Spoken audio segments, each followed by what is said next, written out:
Seguimos nuestro estudio de las cartas del apóstol Pedro. Hemos aprendido hasta ahora que aquellos hermanos a los que Pedro les escribe son cristianos que se encuentran dispersos en el área de Asia Menor. Aprendimos de esta carta que tiene la intención de animar a sus lectores a vivir para Dios aunque estén bajo persecución. Y es que Pedro la escribe alrededor de la época cuando inicia la persecución de la iglesia en el año 64. Los primeros versículos, Pedro se enfoca en hacer una introducción de su carta, pero a la vez nos ha hecho una preciosa presentación del Evangelio. Miremos cómo lo hizo en Primera de Pedro, eh, capítulo 1, versículos 1 y 2.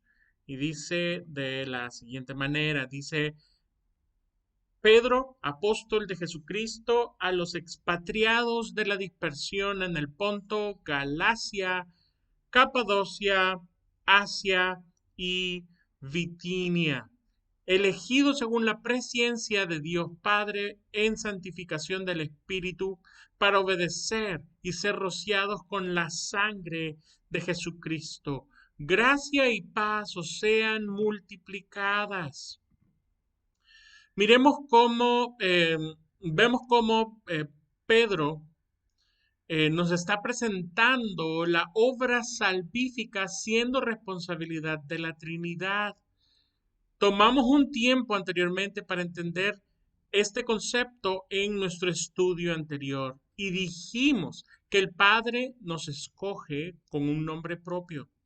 El Hijo ejecuta el plan de salvación, siendo obediente hasta la muerte, y el Espíritu Santo aplica esta salvación a aquellos que el Padre había escogido en la eternidad pasada.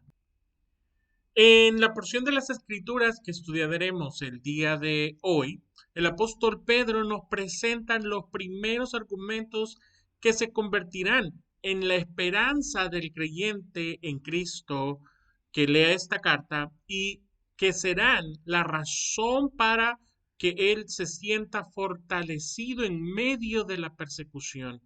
Esa persecución que están a punto de vivir como iglesia de Cristo.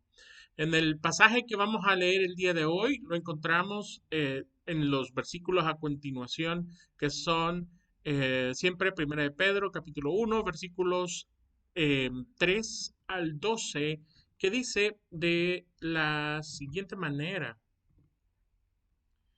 Bendito el Dios y Padre de nuestro Señor Jesucristo, que según su grande misericordia nos hizo renacer para una esperanza viva por la resurrección de Jesucristo de los muertos, para una herencia incorruptible, incontaminada e inmarcesible, reservada en los cielos para vosotros, que sois guardados por el poder de Dios mediante la fe para alcanzar la salvación que está preparada para ser manifestada en el tiempo postrero, en el cual vosotros os alegráis, aunque ahora por un poco de tiempo, si es necesario, tengáis que ser afligidos en diversas pruebas, para que sometida a prueba vuestra fe, mucho más preciosa que el oro, el cual, aunque perecedero, se prueba con fuego, sea hallada en alabanza, gloria y honra cuando sea manifestado Jesucristo,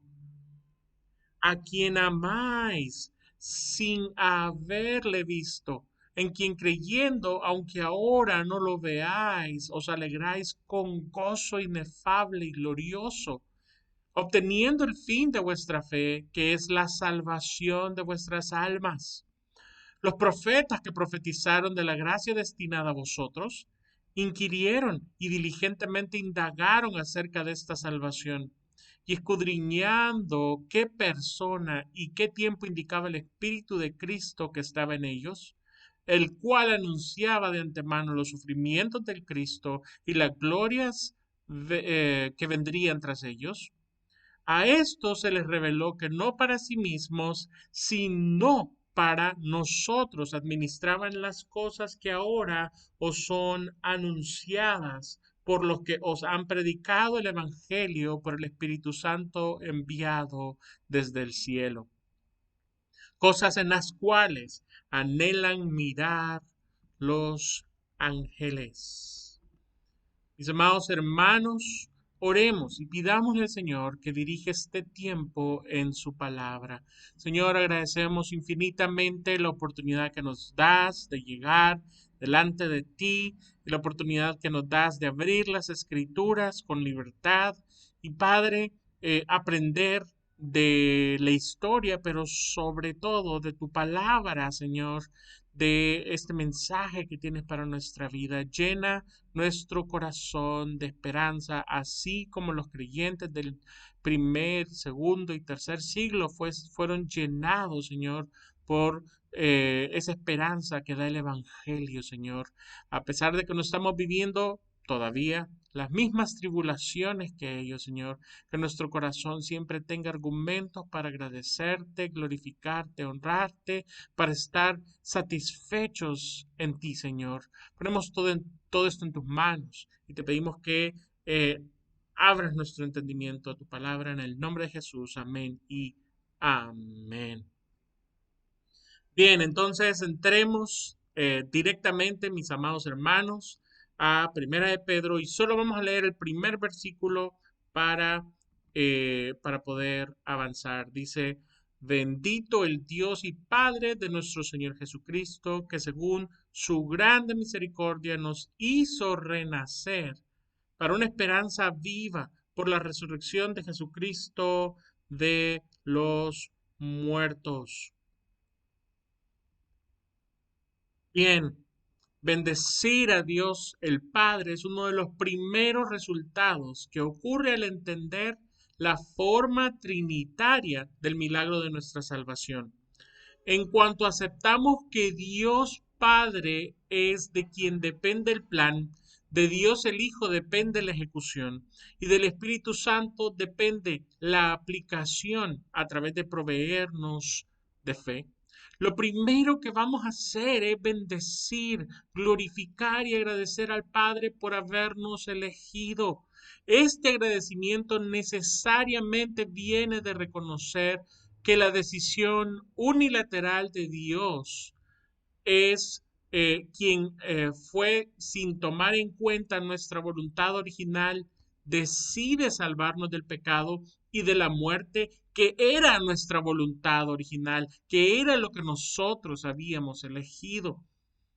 Cuando el Espíritu Santo toca nuestro entendimiento con su palabra, finalmente logramos entender las implicaciones de nuestra vana pasada forma de vida y solo queremos bendecir a Dios.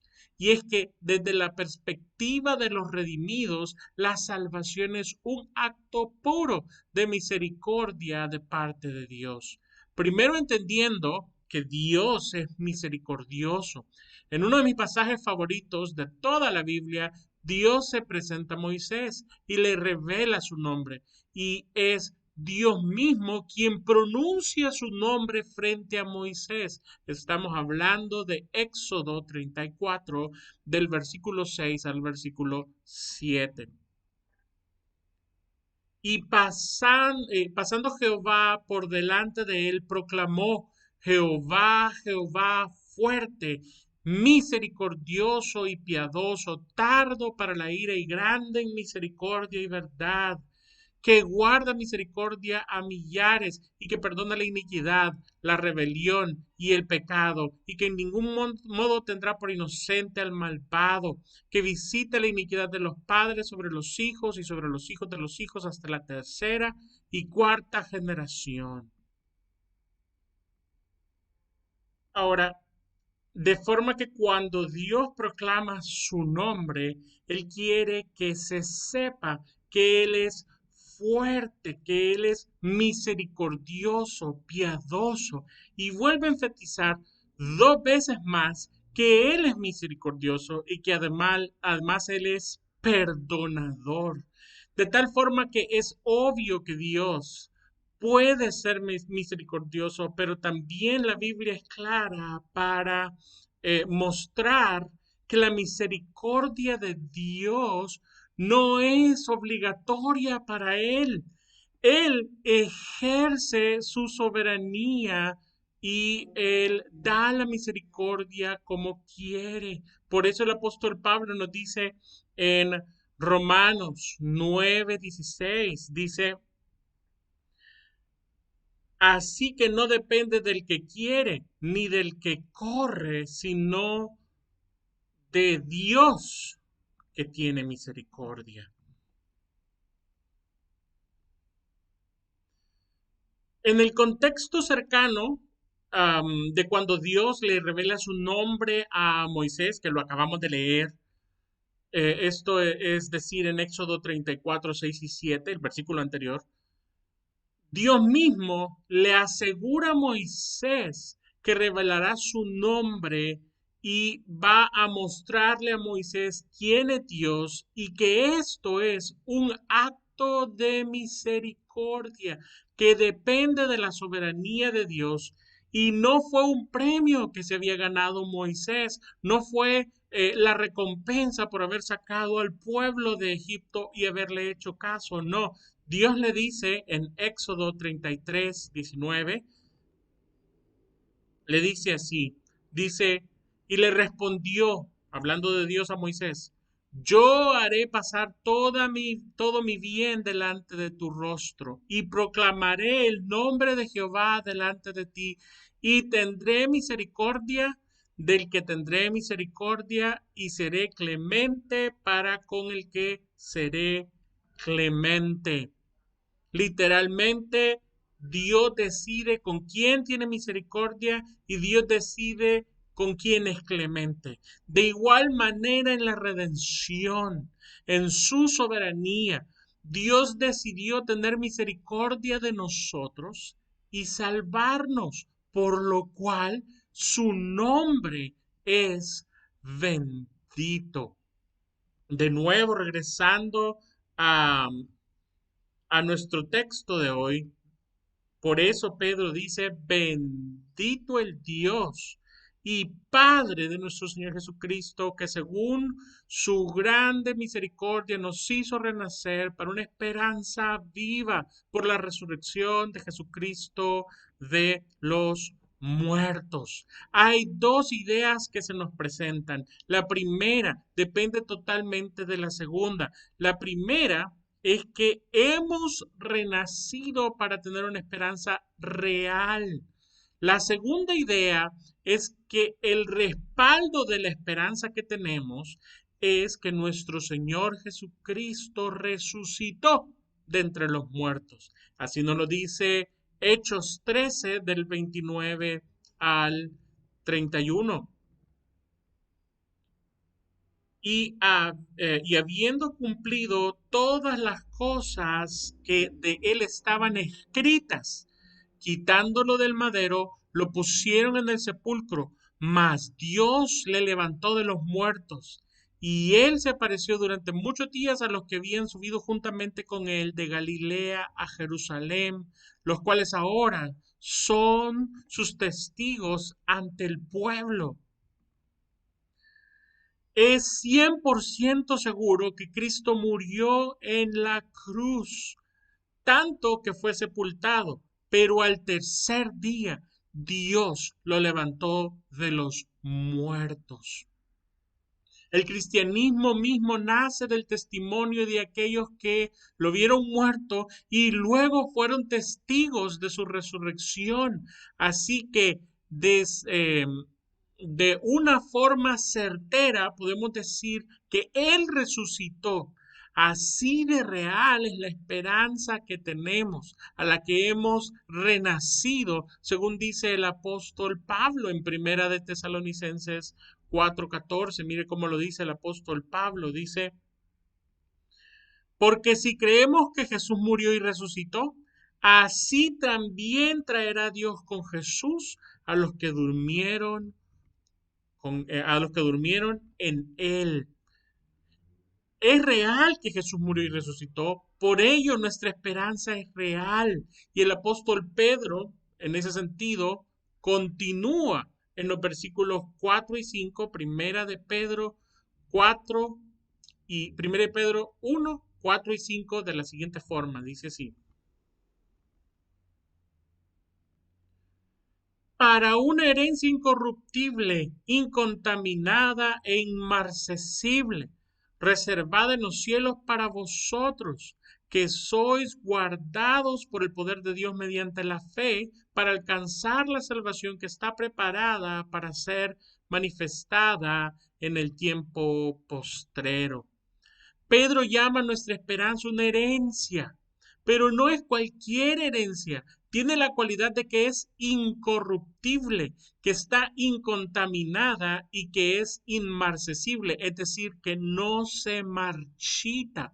Cuando Dios nos escogió con nuestro nombre y nuestro apellido antes de la fundación del mundo, designó que nos había elegido para una salvación eterna. Ahora, así como la elección depende de la voluntad soberana de Dios, la redención depende de la obediencia soberana de Cristo y el Espíritu Santo nos provee de la fe necesaria para creer en Jesús y permanecer en esa fe. Es decir, en ningún detalle de la salvación es dejado al azar. Por esto nuestro Señor Jesucristo nos dice en Juan 6:39, dice, y esta es la voluntad de mi Padre, el que me envió, del Padre que me envió, que de todo lo que me diere, no pierda yo nada, sino que lo resucite en el día postrero. El mismo, Jesucristo, se hace responsable de la salvación individual. Si algún escogido se perdiere, sería responsabilidad de Cristo. Sin embargo, Él nos asegura que la voluntad de Dios es que ningún escogido se pierda. Y es Jesús quien lo resucitará en el día postrero.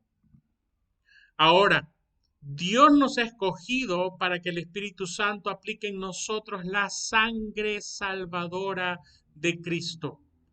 Y esta promesa de salvación es 100% segura que se cumplirá, porque depende de la Trinidad. Con esto en mente, el apóstol continúa en Primera de Pedro 1:6, que dice de la siguiente forma, dice así: en lo cual vosotros os alegráis, aunque ahora por un poco de tiempo, si es necesario, tengáis que ser afligidos por diversas pruebas. Así como no existe duda de la promesa de salvación, es 100% seguro que se va a cumplir. Así es seguro que esta esperanza provoca alegría en los creyentes. Esta alegría es tan grande que opaca alguno de los sufrimientos que los hermanos en Cristo del apóstol Pedro, a los que les está escribiendo, van a pasar. Y nuevamente es importante traer a nuestra mente que no es cualquier sufrimiento. Los cristianos de esta época están sufriendo bajo la persecución. De hecho, desde el año 34 después de Cristo, el cristianismo se esparce primeramente entre los grupos gentiles, posteriormente llega a a los judíos y posteriormente a los gentiles. Primero a los judíos y posteriormente a los gentiles de todo el imperio romano. Por ello, primero fueron perseguidos por los judíos, es decir, judíos persiguiendo a otros judíos que habían creído en Cristo. Un ejemplo claro de esto es Saulo de Tarso, que posteriormente, después de haber sido alcanzado por nuestro Señor Jesucristo, lo conocemos como el apóstol Pablo. Fue uno de los hombres que lideraba la persecución de la iglesia judía al principio de la historia.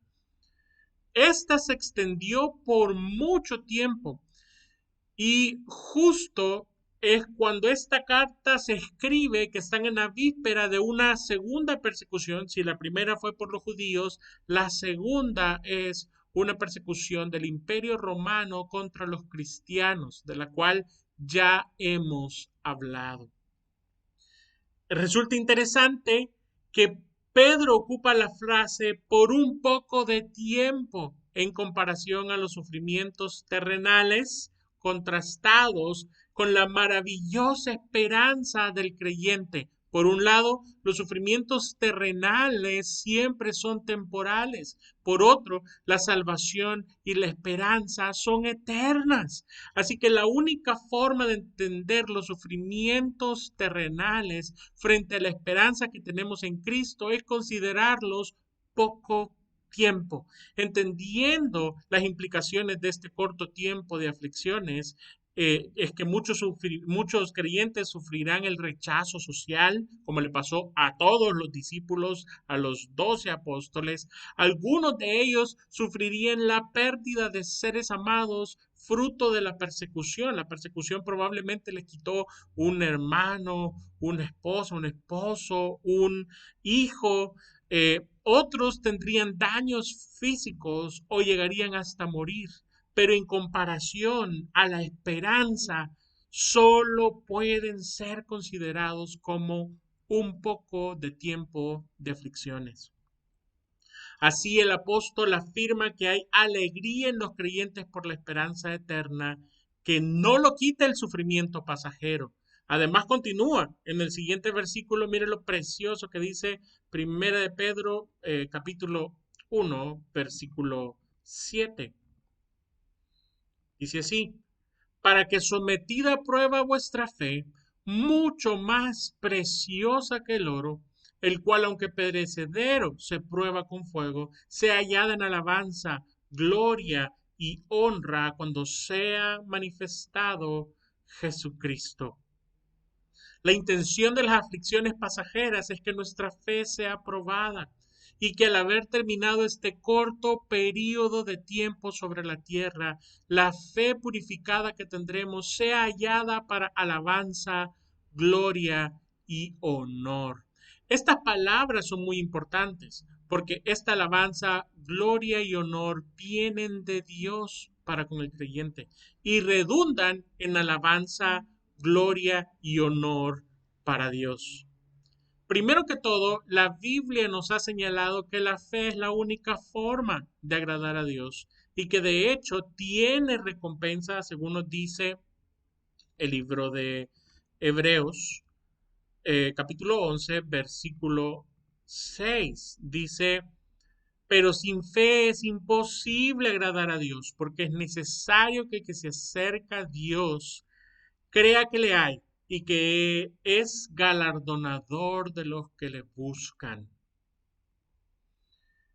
También hemos dicho que nuestra fe es válida solo si es fe en Jesús de Nazaret, creyendo que Jesús de Nazaret es el Cristo, el Hijo de Dios. De forma que teniendo fe en la esperanza, aguantamos con paciencia mientras acaba este corto tiempo de la prueba. Pero toda esa esperanza es en la obra de Dios. Y es que Dios quien finalmente cumple su promesa. Así que aunque la fe ha prevalecido a pesar del fuego de la prueba, es digno de alabanza, digno de mayor alabanza, gloria y honor, quien escoge, promete y quien puso a su Hijo para perdonar y quien envía a su Espíritu para aplicar la sangre de su Hijo, quien nos sustenta durante todo el periodo de esta peregrinación con el mismo obrar de su Espíritu. Al final de los tiempos, en la segunda venida de nuestro Señor Jesucristo, eh, literalmente Él nos va a dar la gloria prometida en Cristo. De tal forma que sí es cierto que va a haber alabanza, eh, gloria y honor para aquellos que salgan de la prueba con su fe. Pero estos solo van a poder hacer una cosa: alabar, glorificar y honrar el nombre de Jehová, porque al final todo este plan del que estamos hablando ha ocurrido en la soberanía de Dios. El apóstol Pedro nos ha señalado que aunque el tiempo de aflicciones es corto en comparación a la salvación eterna, Dios ha determinado un día en que recibiremos lo prometido por Él. Ese día es cuando sea manifestado Jesucristo. Referente de ese día, primera de Pedro 1, 8 al 9 nos dice lo siguiente, más bien referente de nuestro Señor Jesucristo, nos dice lo siguiente, a quien amáis sin haberle visto, en quien creyendo, aunque ahora no lo veáis, os alegráis con gozo inefable y glorioso, obteniendo el fin de vuestra fe, que es la salvación de vuestras almas. Ciertamente comprender el Evangelio y llevar a nuestros corazones a amar a Jesús. Por eso el apóstol Juan lo explica con estas palabras en primera de Juan 4:19, nos dice así, dice, nosotros le amamos a Él porque Él nos amó primero. Y estamos seguros de que Jesús nos ama porque como dice el apóstol Pablo en Romanos 5:8, dice así, dice, mas Dios muestra su amor para con nosotros, en que siendo aún pecadores, Cristo murió por nosotros. Es justamente sobre esta muestra de amor que Jesús hizo por nosotros de la que se trata la predicación del Evangelio. La Biblia llama al oyente a creer en la máxima muestra de amor hecha por Jesús a nosotros. Y nosotros, aunque no hemos visto a Jesús, creemos en su amor por fe, justo como decía el apóstol Pablo en 2 Corintios capítulo 5, versículo 7, porque por fe andamos, no por vista. Aquí no estamos diciendo que la fe es irracional, sino al contrario, que creemos el testimonio de los testigos que lo vieron morir por nuestros pecados y resucitar. Nosotros andamos por esa fe. Hay algo inteligente detrás de lo que estamos creyendo. Ahora volviendo a nuestra porción en primera de Pedro 1, del 8 al 9, dice así, dice de nuevo, a quien amáis sin haber visto, en quien creyendo, aunque ahora no lo veáis, os alegráis con gozo inefable y glorioso, obteniendo el fin de vuestra fe, que es la salvación de vuestras almas. Por la fe creemos en Jesús. Por la fe creemos en su amor por nosotros, el cual es inefable, es decir, que no puede ser explicado con palabras, pero ciertamente es glorioso. Y cuando llegue finalmente el día en que sea manifestado, entonces obtendremos esa salvación en la que ahora creemos, porque finalmente esta salvación es por obra de Jesús en favor nuestro. Así nos lo dice Jesucristo mismo en Juan 17:12. Mire lo que dice.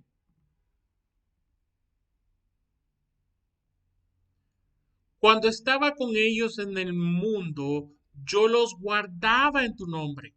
A los que me diste, yo los guardé y ninguno de ellos se perdió, sino el hijo de perdición, para que la escritura se cumpliese.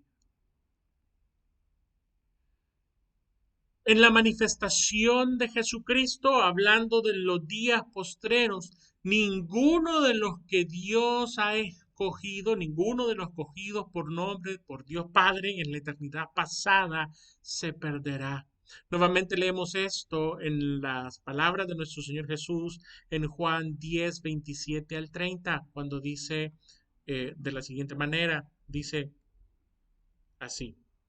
Mis ovejas oyen mi voz y yo las conozco y me siguen y yo les doy vida eterna y no perecerán jamás, ni nadie las arrebatará de mi mano.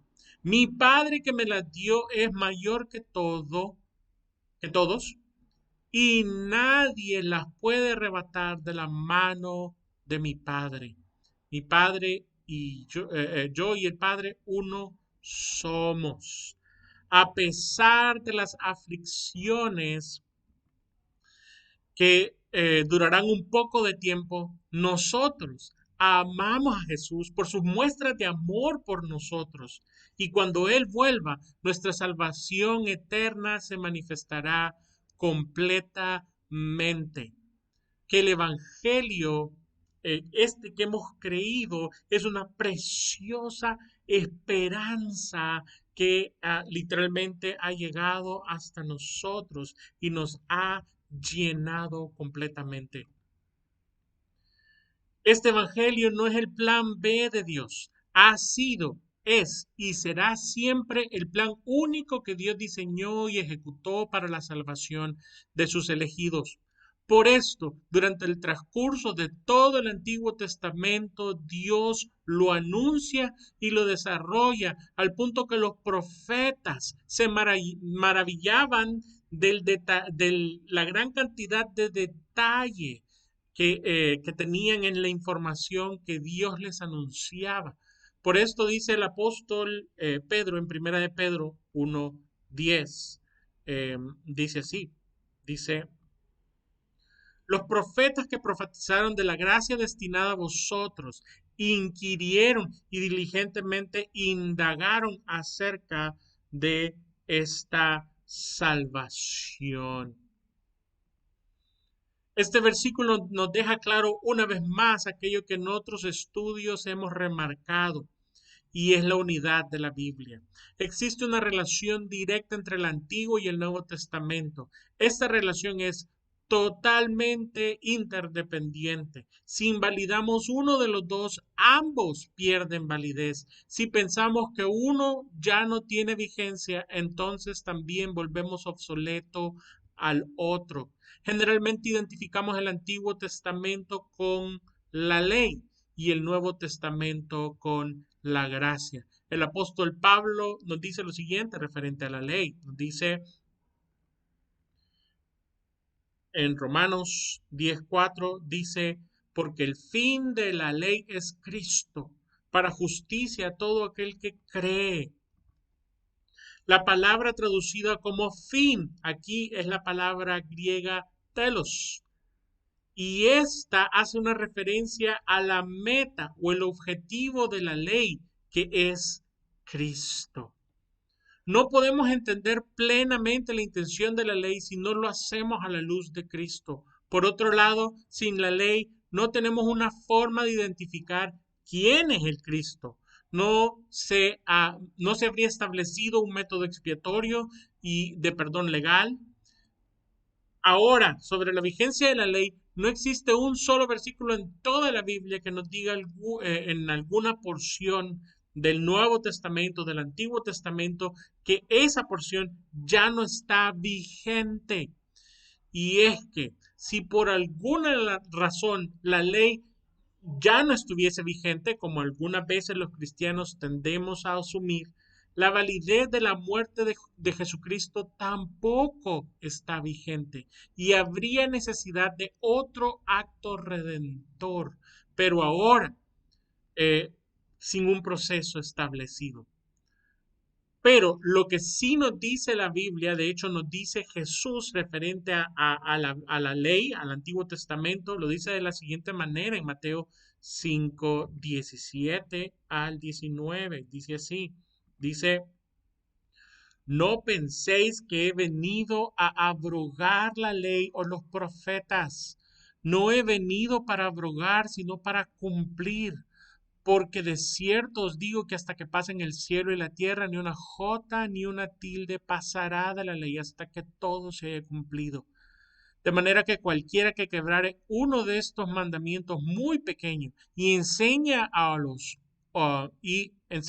hombres muy pequeños será llamado en el reino de los cielos. Mas cualquiera que los haga y los enseñe, este será llamado grande en el reino de los cielos. El día cuando sea manifestado Jesucristo, ese día el cielo y la tierra pasarán. Hasta entonces, la ley está vigente y junto con él, el resto de las escrituras. Hablando del trabajo de los profetas del Antiguo Testamento y su obra para inquirir sobre esta gracia predicada en el Evangelio, nos dice en el siguiente versículo de nuestra porción principal, Primera de Pedro 1:11, dice así. Dice, escudriñando qué persona y qué tiempo indicaba el Espíritu de Cristo que estaba en ellos, el cual anunciaba de antemano los sufrimientos de Cristo y las glorias que vendrían tras ellos. La Biblia, la información bíblica que, que tenían los profetas, era contaba con suficiente información que les permitía saber, por ejemplo, que el Cristo sufriría y moriría. Y esto lo encontramos en muchísimos de los salmos. En casos, por ejemplo, como el de José, hijo de Jacob, vendido a Egipto, que con su sufrimiento el final de su propósito fue salvar a a sus hermanos que originalmente lo habían traicionado. Eso es un cuadro claro de la salvación. O el caso de Job, un justo sufriente a pesar de ser inocente. No hay nada más claro que apuntando a Jesucristo. Cuando las profecías indicaban, por ejemplo, el nacimiento virginal, su descendencia de la familia del rey David, que nacería en Belén. También hay profecías exactas sobre su fecha exacta de ministerio terrenal, si lo vemos, por ejemplo, en Daniel capítulo 9. También hay una infinidad de profecías referentes de cómo Dios le ha prometido gloria producto de su obediencia cuando dice, por ejemplo, pídeme y te daré por herencia a las naciones, o cuando Dios lo sienta a su diestra para esperar a que todos sus enemigos sean puestos por estrado de sus pies. A través del Antiguo Testamento y de sus profecías había suficiente información para saber quién sería el Cristo. Pero no todos los mortales viven para siempre, obviamente. El tiempo de los profetas también fue limitado. Por eso el apóstol Pedro continúa de la siguiente forma, en el versículo 12. Dice así. Dice, a estos se les reveló que no para sí mismos, sino para nosotros administraban las cosas que ahora os son anunciadas por los que os han predicado el Evangelio por el Espíritu Santo enviado del cielo, cosas en las cuales anhelan mirar los ángeles. Hay tres datos finales en esta porción. Primero, el Antiguo Testamento es suficiente para entender y predicar el Evangelio. Esto no es menospreciar el Nuevo Testamento. Básicamente le da la misma relevancia al Antiguo Testamento y al Nuevo Testamento, los coloca en el mismo nivel de suficiencia para predicar el Evangelio. La efectividad de la predicación del Evangelio desde el Antiguo o desde el Nuevo Testamento dependen de la obra del Espíritu Santo. Eso es lo segundo. Y la tercera, finalmente, esta esperanza de salvación eterna es una maravilla que hasta los ángeles anhelan ver. Ahora, para ir concluyendo, mis amados hermanos, Eh, yo quisiera concluir una vez más leyendo la cita de Primera de Pedro. Miren lo que dice, una vez más, esta cita dice, a esto se les reveló que no para sí mismos, sino para nosotros administraban las cosas que ahora os son anunciadas por los que os han predicado el Evangelio por el Espíritu Santo enviado del cielo, cosas en las cuales anhelan mirar los ángeles. Y yo quisiera terminar el día de hoy leyendo eh, el comentario de Martín Lutero eh, sobre esta porción de 1 Pedro capítulo 1, versículo 12. Dice así: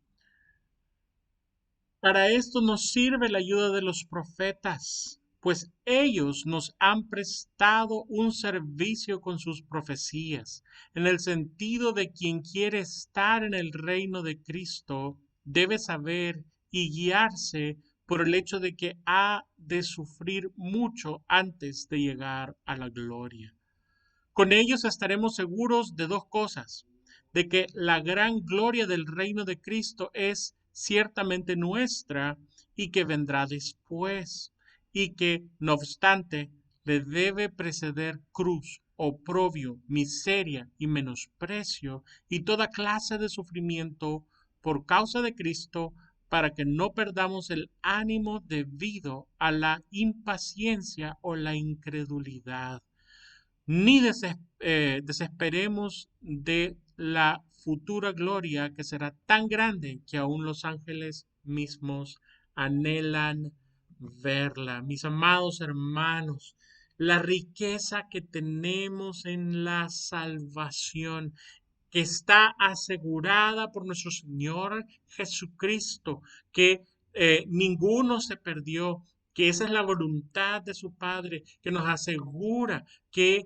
tendremos certeza en esta salvación que Dios nos ha dado. Mis amados hermanos, literalmente es glorioso.